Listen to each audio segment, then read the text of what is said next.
نحمدہ و نصلی علی رسولہ الکریم اما بعد فاعوذ باللہ من الشیطان الرجیم بسم اللہ الرحمن الرحیم۔ السلام علیکم۔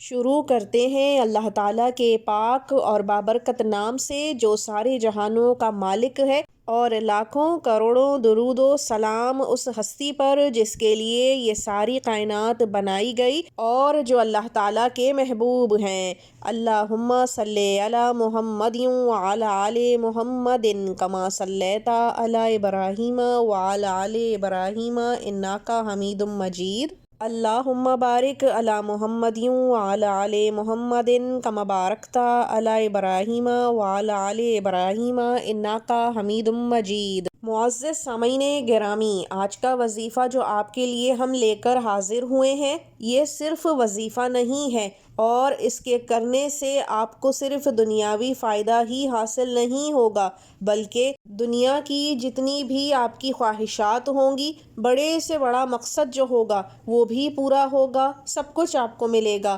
اور آخرت کے لیے بھی آپ کے لیے بہترین اجر عظیم آپ خود تیار کر رہے ہوں گے۔ یہ 3 دن کا وظیفہ ہی نہیں، آپ کے لیے ایک جیک پاٹ ہے جو اگر آپ کر لیتے ہیں تو دنیا اور آخرت دونوں ہی آپ کی سنور جائے گی۔ سامعین گرامی، ہر شخص اپنی زندگی میں اتار اور چڑھاؤ دونوں ہی دیکھتا ہے، خوشی اور غم ساتھ ساتھ چلتے ہیں، لیکن کبھی کبھی اور کہیں کہیں انسان ایسے معاملات میں الجھ اور پھنس جاتا ہے جس سے نکلنا ناممکن ہو جاتا ہے۔ لاکھوں کوششوں کے باوجود انسان کو بار بار ناکامی کا چہرہ دیکھنا پڑتا ہے، جس سے اس کے اندر مایوسی اور نا امیدی پیدا ہو جاتی ہے، جبکہ مایوسی کفر ہے۔ وہ اس لیے کیونکہ اللہ تعالیٰ کی ذات بے نیاز ہے، جو دے کے بھی آزماتا ہے اور لے کے بھی آزماتا ہے، لیکن بہت سے معاملات ہیں جو انسان کی سمجھ سے بالاتر ہوتے ہیں۔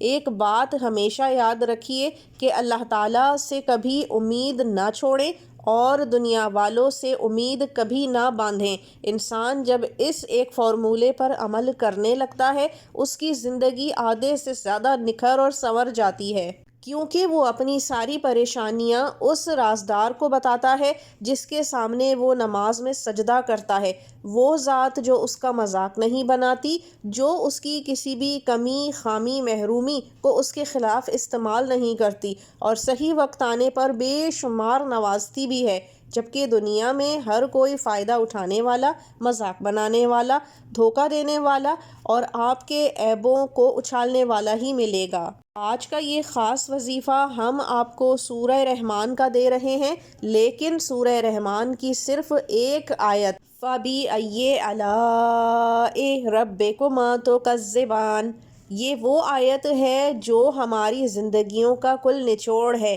انسان اس کے اوپر عمل کر لے، اس کو سمجھ لے اور اپنے دل اور دماغ میں بٹھا لے، ساتھ ہی اس کا وظیفہ بھی کر لے، تو کل خزانوں کے منہ اللہ تعالیٰ اس شخص پر اور اس کی آل اولاد پر کھول دیتا ہے۔ پھر چاہے لاکھوں کروڑوں روپے کی حاجت ہو یا پھر اپنی زندگی کے روزمرہ معاملات کی، جیسے اولادوں کی اچھی جگہ شادی، اولاد کا ہونا، اولاد کا فرما بردار بننا، عمرے پر جانے کی خواہش کرنا یا پھر حج کی تمنا ہونا، نوکری لگنا یا اس میں ترقی ملنا، کاروبار چل پڑنا، بچوں کی یادداشت کو تیز کرنا یا پھر دوسروں کے دلوں میں اپنے لیے عزت اور محبت پیدا کرنا، کوئی بڑے سے بڑی بیماری ہو جیسے کہ کینسر، ہیپیٹائٹس یا پھر ڈائبٹیز، یا پھر اولاد کسی بری لت میں لگ گئی ہو جیسے منشیات وغیرہ، ہر ناممکن کا ممکن کر دینے والا وظیفہ ہے جو آج ہم آپ کو دینے جا رہے ہیں۔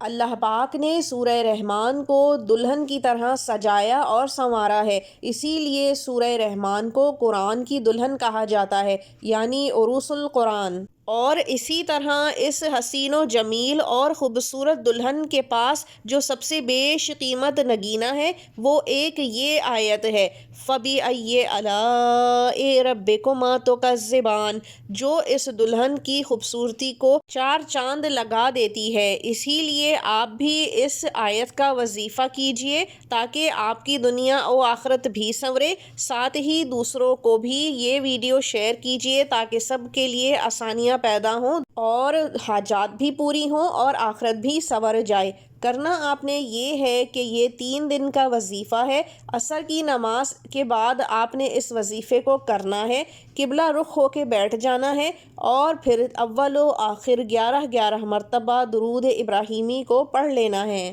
اس کے درمیان میں آپ نے 3 بار سورہ فاتحہ پہلے پڑھنی ہے، اس کے بعد 3 ہی بار سورہ اخلاص پڑھیں گے اور پھر 3 بار سورہ کوثر پڑھ لینے کے بعد فَبِأَيِّ آلَاءِ رَبِّكُمَا تُكَذِّبَانِ کی یہ آیت 1000 مرتبہ پڑھ لینی ہے اور پھر ہاتھ اٹھا کر اپنی حاجت کے لیے دعا مانگ لینی ہے۔ پھر آپ کی حاجت اور آپ کے درمیان کوئی رکاوٹ نہیں رہے گی، تمام دروازے آپ کے لیے کھل جائیں گے انشاءاللہ۔ امید کرتے ہیں کہ آپ اس وظیفے سے بھرپور فائدہ اٹھائیں گے۔ اب اگلی دفعہ تک کے لیے اجازت دیجیے۔ وآخر الدعوانا ان الحمد للہ رب العالمین۔ اللہ حافظ۔